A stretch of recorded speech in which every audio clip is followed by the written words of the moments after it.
আসসালামু আলাইকুম সবাইকে। ওয়েলকাম করছি দুবরাজ খান আবির। আশা করি সবাই ভালো আছেন।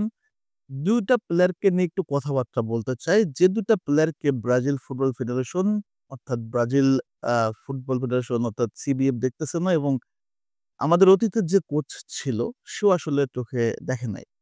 ২ টা প্লেয়ার যারা আসলেই ব্রাজিল ন্যাশনাল দলে সুযোগ পাওয়ার সবচেয়ে বড় দাবিদার। ২ টা প্লেয়ার আসলে কে, কে? প্রথমত যে নামটা আপনারা জানেন যে আমরা গোলকিপিং পোস্টটাতে একের পর এক ব্লিন্ডার হচ্ছি। এলিসন বেকার দুর্দান্ত গোলকিপার কোনো সন্দেহ নাই। ব্রাজিলের এতকাল যাবৎ আসলে দুর্দান্ত সেভ করে আসছে ব্রাজিলের গোলবারটা। কিন্তু বরাবরই টাই ব্রেকারে এবং বড়, বড় ম্যাচগুলোতে একদম সুপার ফ্লপ এলিসন বেকার। আপনি আমার সাথে মিলায় নিবেন। প্রত্যেকটা বড় ম্যাচগুলোতে এলিসন বেকার কিন্তু ফ্লপ এবং সেইখানটাতে ব্রাজিলকে আসলে সে রেস্কিউ করতে পারে নাই। ব্রাজিলকে উদ্ধার করে নিয়ে আসবে, একটা ট্রফি জয় করে নিয়ে আসবে, একটা চ্যাম্পিয়ন্স করে দেখায় দিবে, সেটা কিন্তু করতে পারে নাই। সো আপনি এলিসন বেকারকে যত ভালো গোলকিপার বলেন না কেন, আমি আপনি যদি এগ্রি হব কিন্তু তাকে চেঞ্জ করার সময় হয়ে আসছে।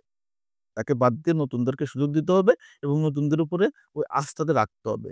লাস্ট ম্যাচে বেনতো আমরা দেখছি আর্জেন্টিনার সাথে অ্যা অনেকগুলো গোল হজম করছে। কিন্তু ব্যাপারটা হচ্ছে এমন একটা প্রেশার ম্যাচে অনেকগুলো গোল হতেই পারে। সো এই যে সুযোগ তাদের এনে দিতে হবে এবং আরেকটা প্লেয়ার সেটা হচ্ছে মানে গোলকিপার যে প্লেয়ারটাকে নিয়ে আসলে সিবিএফ এর কোনো নজর নাই। এর আগে দরিফাল জুনিয়রের টাকলার কোনো নজর ছিল না। সেই গোলকিপারটার নাম হচ্ছে কাওয়া সান্তোস। আপনারা জানেন ফ্রাঙ্কফুর্টের এই গোলকিপারটা খুব একটা সুযোগ পায় না। জার্মানির গোলকিপারের কাছে এই গোলকিপারটা খুব একটা সুযোগ পায় না। বাট যখন সুযোগ পায়, তখন সে তার আসলে সর্বোচ্চ দানবীয় পারফরম্যান্সটা কিন্তু সে দেখায়। এবং শুধু দেখাই না, পেনাল্টিও সেভ করে দেখায়। সো এই যে প্লেয়ারটাকে আমার মনে হয় এক্সট্রা একটা নজর দিতে হবে এবং এই প্লেয়ারটার উচিত হবে যে রিসেন্টলি যদি এই ক্লাবে সে ভালো পারফরম্যান্স করে সুযোগ পায় রেগুলারলি তাহলে ভালো, না হলে এমন একটা মিডল ক্লাসে যেতে হবে, মিডল ক্লাবে যেখানটাতে সে প্রচুর ম্যাচ খেলার সুযোগ পাবে। কারণ ফ্রাঙ্কফুর্টে সে মেক্সিমাম সময় দেখি যে আসলে গোল বারে দাঁড়াইতে পারে না। কেন পারে না? সেখানে জার্মানির একটা গোলকিপার আছে। প্রিভিয়াস আপনার এক্স পিএসজির গোলকিপার। নামটা সঠিক মনে করতে পারতেছি না। এই গোলকিপারটার জন্য আসলে কাওয়া সন্তোস রেগুলারলি সুযোগ পায় না।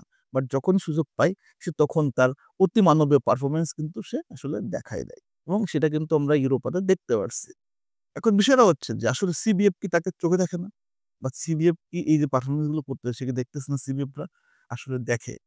কিন্তু কেন যে আসলে লিসন বেকার এডারসন থেকে বেরোতে পারে না, এটা আসলে বুঝি না।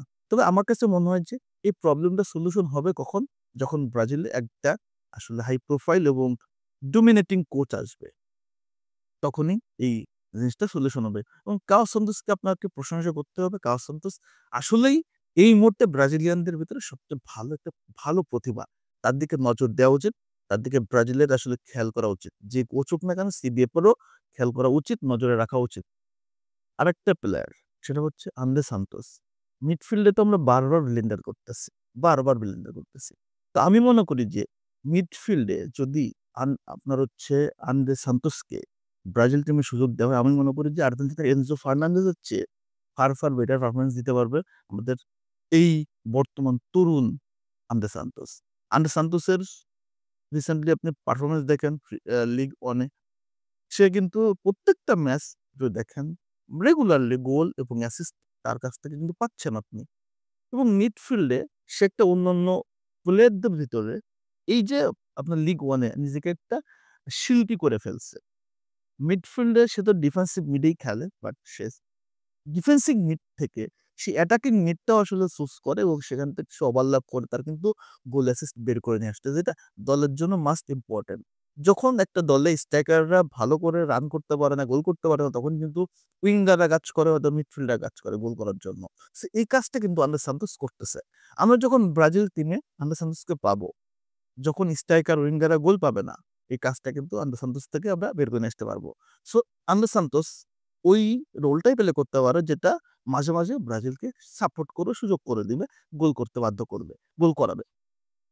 সো সিভিএফ এবং ব্রাজিলের নেক্সট যিনি ম্যানেজার হবেন, আমার মনে হয় ইয়ান এই ২ টা প্লেয়ার গোলকিপার কাও সান্তোস এবং মিডফিল্ডে হচ্ছে আন্ডার সান্তোস এই ২ টা প্লেয়ারকে অন্তত নজরে রাখা উচিত, চিন্তাভাবনা করা উচিত।